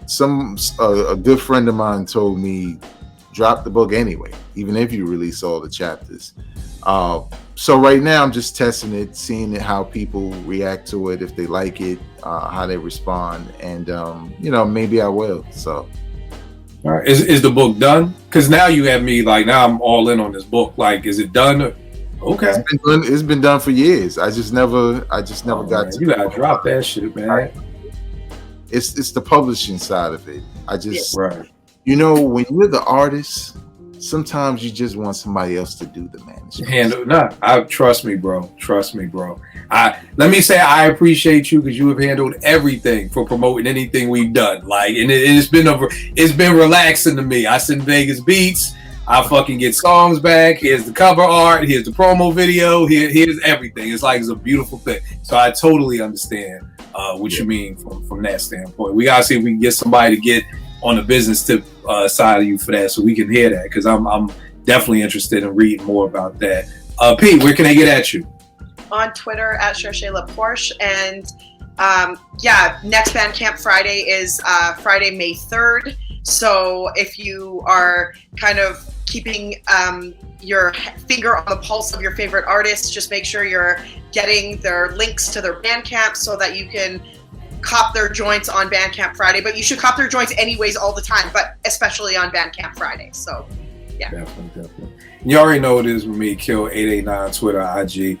Real quick before we go, because if time flies by on the internet like that. Vegan Tone and I did Vegas's podcast to talk about the whole J. Cole, Drake, Kendrick thing. Somehow, some way, Rick Ross has been brought into it. I don't like it, because now I feel like it's just a who's richer contest, like, which has nothing to do with rap. It's like, nigga, look at your little house, or look at your house, and look at baby's house for sale. And I'm like, see, and this is where I said, again, me and Vegan and Tone, I think, all agreed on, this beef ain't going nowhere if it's between Kendrick, Cole, and Drake. Now that Rick Ross has got into it, there's a whole nother. Now I want somebody to apologize, because this nigga talking about baby's mom who died and get Miss Gladys into it. And I'm like, see, now we're going too far. This is the habitual line stepping of where it was like it was supposed to stay lyrical with these three, and I guess maybe that's why Cole bowed out. Like, I'm getting the fuck out the way. Like, I already see where this is going. So you know what? I'm gonna just take my L and just go back to North Carolina and live outside of y'all niggas now doing all this. Vague, what do you think about it? Is it getting out of hand? Does it even have anything to do with rap anymore? What are your thoughts real quick on that? I mean, you got to blame 50 Cent. Everybody's doing what he popularized because it's funny, Right. Having hashtag BBL Drake trend is the funniest shit ever in hip hop. I don't even want Kendrick to respond. Like, don't make it serious no more. Like, right. He done derailed it at this point. And even both of them going back and forth, they got jokes. And I'm like, you know what would be good right now? If Kendrick and J. Cole just dropped an album together. Just said, this is over, back to hip hop. You know what I'm saying? People would be like, all right, Cole, all right, cool. Because you're right. I think it's getting out of hand. I don't like Game trying to find his way into it. Luke and stuff. We already know you a hater, nigga. Go back to your hole. It's just getting crazy. And then Benzino, like, yo, me and Eminem should battle. It'd be good for hip hop. Man, please stop. Right. Pete, do you have any thoughts? I haven't even bothered to bother you because we all know how you feel about Drake. So honestly, I haven't heard anything, but I do like to see the feedback. So I've been reading opinions and people's like quotes, and there are some things like, I think Drake said something, someone quoted him talking about something about, I'm going to chip my nails, or you're going to chip nails or something. And I was like, it's very on brand for him to talk about painting nails. Like, it's just very, I just don't know how you guys keep listening and doing this to your ears. Like, I don't know if you guys know the anatomy of the ear, but there is like, there are parts of the ear that die off and they don't come back, and that results in hearing loss. Please don't let Drake be that reason. Like, just listen to great stuff while you still have your hearing intact, because Lord, like, I just cannot with you guys. Like, please stop listening to this guy. But anyways, that's neither here nor there. I haven't listened, but I welcome all of the opinions, and people always tag me and they're like, oh, Porsche will know what to say. Porsche doesn't listen to these things. I am always here to reiterate my disdain for this dude. He's a complete bozo. Everything he does is just corny. He is a constant reminder that no amount of money can uncorny you. So just we'll leave it with that. All right, no problem. Kill, one last thing. Uh-huh. A couple of months ago, Jim Jones wanted everybody to respond to him, and nobody did. He's like, nah, we'll pass, Jim. We'll pass. Everybody got energy for each other. Like, Right. That's bad. Funniest thing. All right, y'all. We'll check y'all next week, y'all.